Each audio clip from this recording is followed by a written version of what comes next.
তখন ছিল পবিত্র রমজান মাস। সমগ্র মদিনাতে তখন চলছে মুসলমানদের রোজা রাখার বিশাল তদ্দর্য। আল্লাহর মনোনীত বিধান অনুসারে আজ হজরত আলী রাদিয়াল্লাহু তাআলা আনহু ও ফাতেমা রাদিয়াল্লাহু তাআলা আনহা এবং হজরত হাসান ও হুসাইন রাদিয়াল্লাহু তাআলা আনহুমা পর্যন্ত রোজা রেখেছেন। সারাটা দিন নানান ব্যস্ততায় উনাদের দিন অতিবাহিত হয়ে গেল। যখন বিকেল গড়িয়ে সূর্যাস্ত হওয়ার উপক্রম হলো, তখন হজরত ফাতেমা রাদিয়াল্লাহু তাআলা আনহা ঘরে গেলেন এবং যত আটা মজুদ ছিল তা দিয়ে তিনি 4টি রুটি তৈরি করলেন এবং একটি রুটি হজরত আলী রাদিয়াল্লাহু তাআলা আনহুকে দিলেন এবং অপর 2টি রুটি হজরত হাসান ও হুসাইনকে দিলেন, আর একটি রুটি তিনি নিজের জন্য রেখে দিলেন। যখন মসজিদে হজরত বেলাল রাদিয়াল্লাহু তাআলা আনহু আজান দিলেন, তখন হজরত আলী রাদিয়াল্লাহু তাআলা আনহু ও পরিবারের সকলে নিজেদের রুটি দিয়ে ইফতারি শুরু করলেন। যখন হজরত ফাতেমা অর্ধেক রুটি খেয়ে সমাপ্ত করলেন, তখন বাকি অর্ধেক রুটি তিনি নিজের আঁচলে বেঁধে ফেললেন। এই দৃশ্য দেখে হজরত আলী রাদিয়াল্লাহু তাআলা আনহু হজরত ফাতেমাকে উদ্দেশ্য করে বললেন, তুমি তো মাত্র অর্ধেক রুটি খেলে, তোমার কি কোনো ক্ষুধা নেই?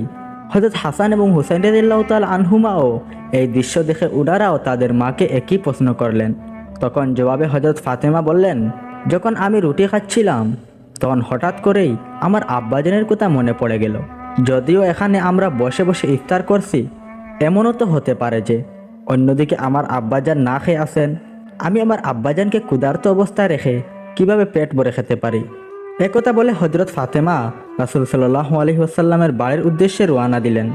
যখন তিনি রাসূলের বাড়ি পৌঁছালেন, তখন তিনি দেখলেন যে রাসূল মাগরিবের নামাজ পড়তে মসজিদে চলে গিয়েছেন।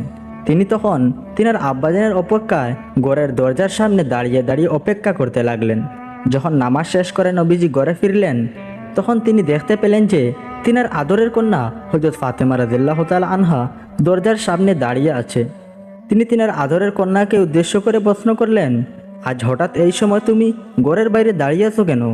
এরপর নবীজি উনার কন্যাকে নিয়ে ঘরে প্রবেশ করলেন। তখন হযরত ফাতেমা রাদিয়াল্লাহু তাআলা আনহা রাসূলের উদ্দেশ্য করে বললেন, আজ যখন আমি ইফতার করছিলাম তখন আপনার কথা আমার প্রচণ্ড মনে পড়ছিল, তাই আমি আমার খাবারের অর্ধেক আপনার জন্য নিয়ে এসেছি। এই কথা শুনে রহমতের নবী 2 চোখের পানি ছেড়ে দিয়ে বললেন, তুমি আজ আমার জন্য খাবার নিয়ে এসে অনেক উপকার করেছো। আজ যদি তুমি আমার জন্য খাবার নিয়ে না আসতে, তাহলে আজও আমাকে 4th দিনের মতো ক্ষুধার্ত অবস্থায় থাকতে হতো।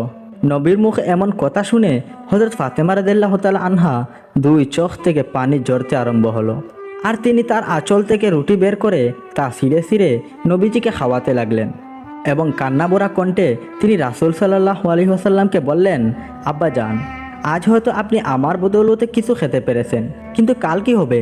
কাল কি আপনি খাবারের জন্য কিছু পাবেন? আর আমাদেরই বা কি হবে? আমরা কি কাল খাবারের জন্য কিছু পাবো? এই কথা শুনে নবীজি হযরত ফাতেমাকে বললেন, না ফাতেমা, বেশি বেশি ধৈর্য ধারণ করো, কারণ আমাদের এই ধৈর্যের কারণে মহান আল্লাহ তাআলা আমার গুনাহগার উম্মতদের ক্ষমা করে দিবেন। সুবহানাল্লাহ। আল্লাহ আমাদের সকলকে বুঝার তৌফিক দান করুন, আমিন।